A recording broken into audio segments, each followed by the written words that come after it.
Voter তালিকাৰ বিসংগতি প্ৰসংগত বিধায়ক অখিল গগৈৰ বিৰুদ্ধে সৰব মন্ত্ৰী বিমল বৰা। বিধায়কগৰাকীয়ে মাজে মাজে সৰ্বজান্তাৰ ভূমিকা লয় বুলি উল্লেখ কৰে মন্ত্ৰীগৰাকীয়ে।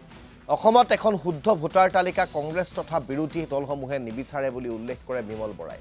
নিৰ্বাচনী বৈতৰণি পাৰ হোৱাৰ বাবে সন্দেহযুক্ত লোকৰ নাম ভোটাৰ তালিকাত অন্তৰ্ভুক্ত হোৱাটো অখিল গগৈয়ে বিচৰা বুলিও মন্তব্য মন্ত্ৰীগৰাকীয়ে।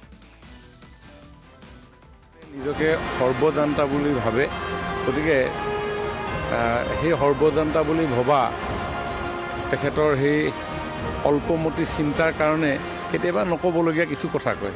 আমি ভোটাৰ তালিকা শুদ্ধ ভোটাৰ তালিকা এখন বিচৰাটো কি ভুল হ'ব পাৰে?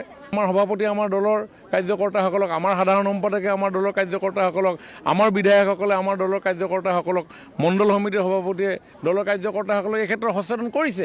কাৰণ তেওঁলোকে জানে ভাৰতীয় জনতা পাৰ্টীয়ে যদি এক্টিভ হয় তেওঁলোকে চুমা খাই থকা মানুহবিলাকৰ নাম কৰ্তন হ'ব পাৰে। ভোটাৰ তালিকা শুদ্ধ হোৱাত কংগ্ৰেছেতো নিবিচাৰে।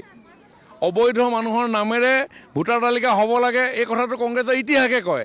আৰু তেওঁলোকৰ নেগুৰত ধৰি পিনি যিবিলাকে নিৰ্বাচনী বৈতৰণি পাৰ হ'বলৈ বিচাৰি আছে এই অখিল গগৈৰ নিচিনা দলবিলাকে, তো তেওঁলোকে কিয় শুদ্ধ ভোটাৰ তালিকা বিচাৰিব? শুদ্ধ ভোটাৰ তালিকা অসমৰ ৰাইজে বিচাৰিব, শুদ্ধ ভোটাৰ তালিকা অসমক ভালপোৱা মানুহবিলাকে বিচাৰিব।